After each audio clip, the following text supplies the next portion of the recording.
Chapter 8. Varjak awoke at the foot of the wall.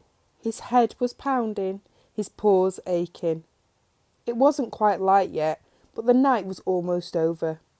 The fall from the tree must have knocked him out. What a dream! He wondered if he'd ever have another like it. He shivered. It was cold out in the open, and the grass beneath his body was wet. He stood up, shook the moisture from his fur, and looked around. The view cleared his head instantly. Outside was nothing like he'd seen or ever dreamed of. The Contessa's house stood on top of a high hill. Beneath it was a broad green park. Beyond it, away in the distance, was a city. Stretched out under the open sky, shining like silver in the pre-dawn light, the city was a huge, mad jumble of shapes.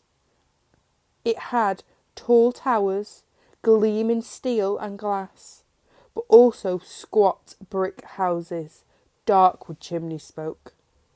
Wide open gardens jostled with narrow alleys, sharp pointy spires topped soft curved domes. Concrete blocks loomed over bright painted billboards. They were all in there together, side by side, each one part of the whole. There was so much, he couldn't take it all in. All he could hear from here was the wind rustling through the treetops. But down in the city it looked noisy and bustling, a place that never went to sleep. His whiskers twitched with a mix of energy, excitement, danger. His heart beat faster, just looking at it. It seemed like a city where anything could happen, and probably did. A place you could do whatever you liked and no one would stop you. Where you'd be able to find everything you wanted, even a dog. The terror of the night before, the fight with the gentleman's cats, it seemed a long time ago and very far away. There was sadness in his heart for the elder Paw, deep sadness. But his grandfather had trusted him with a mission. It was his duty as a Blue to save the family, and Varjak intended to see it through. He ventured down the hill. It was steeper than it looked, and soon he found himself running, almost rolling down the slope. But it was joy to stretch out in the open. A splash of sunshine lit the horizon. He'd never seen a sunrise before, and the sky outside was alive with streaks of amber light. The sky flashed past his eyes as he sped up, sprinted to the bottom. He bounded over a fence at the foot of the hill and into the park. Around this time, back in the Contessa's house, the family would be waking up and licking each other clean. Varjak grinned. He hated washing, and already there was a satisfying build-up of mud between his claws. Next, the family would obediently munch their food out of china bowls. It would be the gentleman's vile-smelling caviar today. But now that he was outside, he wouldn't have to eat anything he didn't like. He could choose what to eat, and when to eat. After eating, the family would go to their litter trays. Ha! Varjak crouched by a tree. No litter tray for him today. It felt good. It felt natural. It felt, he thought, like it ought to feel. This was how it would be in the future. It was going to be the best time of his life. He'd return from the city with a dog, whatever a dog was, and defeat the gentleman and his strange black cats. Then he'd lead his family out of that stuffy old house into this wonderful new world. They'd all say he was a proper Mesopotamian Blue, a true son of Jalal. They'd offer him every kind of honour and reward, but he'd turn them down.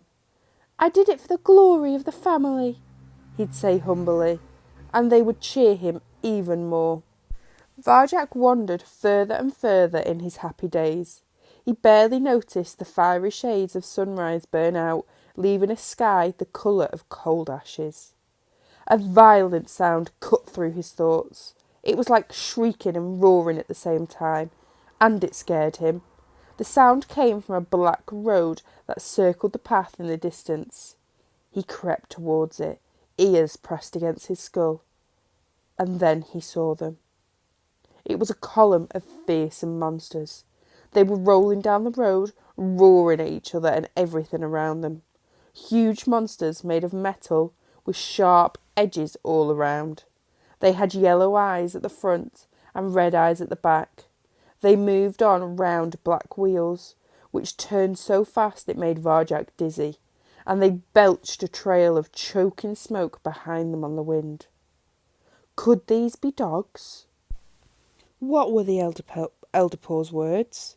These monsters were big enough to kill a man. Their breath was foul, their sound was deafening, and they filled his heart with fear. This was it. He was sure they were dogs. He'd found them. A hard, tight ball of terror formed in Varjak's stomach. How was he supposed to talk to these monsters? They didn't look as if they'd stop for anyone, let alone a kitten. As he edged closer to the possession of metal beasts, all his happy thoughts about the future faded like a false sunrise. Slow time, moving circles, shadow walking. He shook his head. How were those words supposed to help? Why had Elder Paw trusted him with such an impossible mission? Why hadn't he chosen someone older and stronger, someone like Julius? Julius might know what to do with a dog.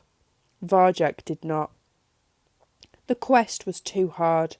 It was impossible. The ball of terror in his stomach turned into a heavy lump of despair. A drop of rain splattered on his shoulder. Varjak grimaced. He hated water on his fur. At home, he would rush in through the cat door as soon as the weather changed. If only he could do that now. He glanced at the high hill behind him. He couldn't see the house from here. A gust of wind sliced across his face. The sky darkened. A storm was coming. He could feel it. Shelter. That was what he needed. Once he was safe from the storm, he could think about the dogs. But there was no shelter in this wide open park. There were only trees, solitary trees with no leaves, swaying in the wind. They wouldn't help keep him warm and dry. The sky darkened. The wind cut through his coat. Varjak could clearly see each blade of grass, each fallen leaf, trembling alone before the storm. Shelter. He had to find shelter, and fast.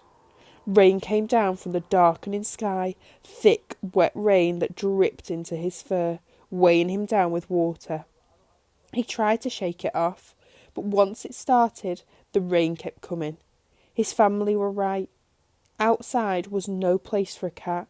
It was no place at all. In the distance, behind the naked, shivering trees, he glimpsed something that he'd missed before. A small wooden hut. A shelter. He'd fought his way towards it. The rain whipped into his eyes. The wind pushed him back one step for every two he took. The ground was turning into a churning sea of mud. His paws slipped and sloshed wildly. Splash! Varjak fell into a pool of oozing mud. Dark, dirty water seeped out of his mouth. He was covered in brown and green slime. He could feel it squelching all around him, soaking into his skin. The wind howled at him like a wounded animal. "Too far," it howled. "You've gone too far." A claw of white light slashed the belly of the sky. There was a moment of horrible silence, and then the earth juddered with thunder, shaking beneath him as if it would break in two. "Help me, Jalal!" he cried, but only the sky answered, bellowing again with angry thunder, making him wish he hadn't spoken. Varjak wiped the slime from his eyes and dragged himself to the hut. It smelled of soggy timber and had no windows, only a door. The door was closed. He pushed. It moved, but only a crack.